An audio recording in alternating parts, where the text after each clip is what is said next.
कभी ये सोचा है कि तीन पड़ोसी देश जो लगभग एक ही जगह से एक ही समय पर शुरू हुए, आज इतने अलग अलग रास्तों पर कैसे पहुंच गए?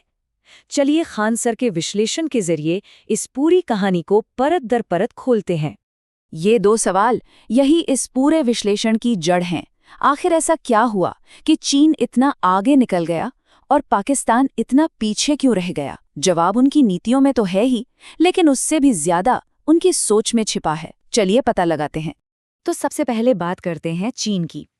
स्रोत के हिसाब से चीन की जबरदस्त तरक्की के पीछे बहुत बड़ा राज है रियलिज्म, यानी यथार्थवाद।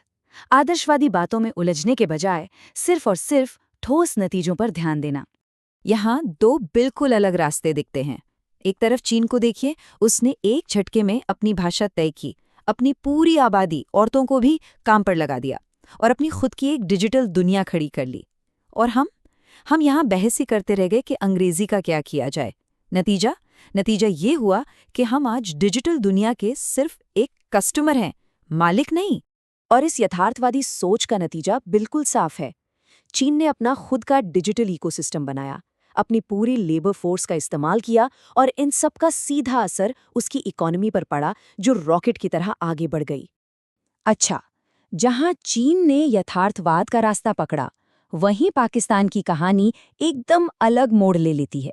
स्रोत के मुताबिक इसकी वजह काफी गहरी है, जो उसके समाज और पूरे सिस्टम से जुड़ी हुई है।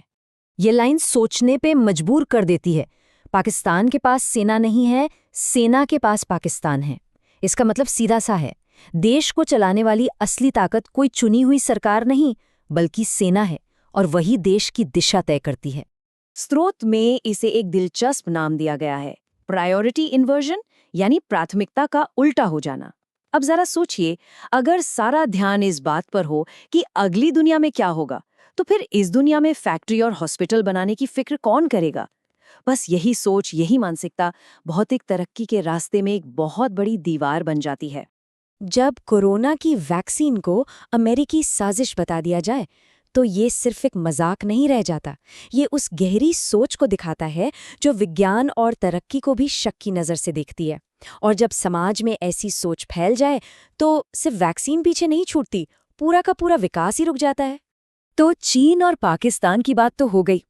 अब आईना अपनी तरफ घुमाते हैं। स्रोत का तर्क ये है कि भारत की असली चुनौती किसी बाहरी दुश्मन से नहीं, बल्कि देश के अंदर ही मौजूद है। एक गहरी खाई जो देश को अंदर ही अंदर बांट रही है। ये स्लाइड उस कड़वी सच्चाई को सामने रखती है जिसके बारे में बात हो रही है।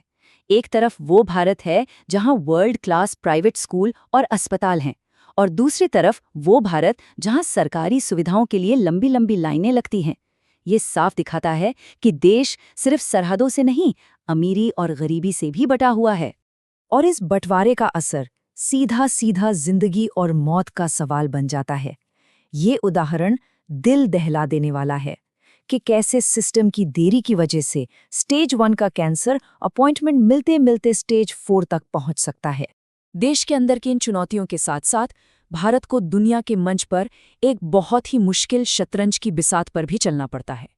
यहाँ हर चाल, हर कदम दबाव और रिश्तों के एक जटिल जाल में फंसा हुआ है। स्रोत के मुताबिक ये है दुनिया की बड़ी ताकतों का खेल। ये एक बहुत ही कॉम्प्लेक्स चेस गेम है जहां एक देश को दूसरे के खिलाफ खड़ा किया जाता है, और भारत इस खेल के बिल्कुल बीच में है। और इसी वजह से भारत को एक बहुत ही नाजुक संतुलन बनाकर चलना पड़ता है। तर्क बिल्कुल साफ है, जब तक भारत आर्थिक और औद्योगिक तौर पर एक महाशक्ति नहीं बन जाता, तब तक वो दुनिया के मंच पर पूरी तरह से आज़ाद होकर अपने फैसले नहीं ले पाएगा। लेकिन इन सारी मुश्किलों और चुनौतियों के बीच स्रोत एक बहुत ही बोल्ड और शायद कुछ लोगों के लिए विवादास्पद रास्ते की तरफ इशारा करता है।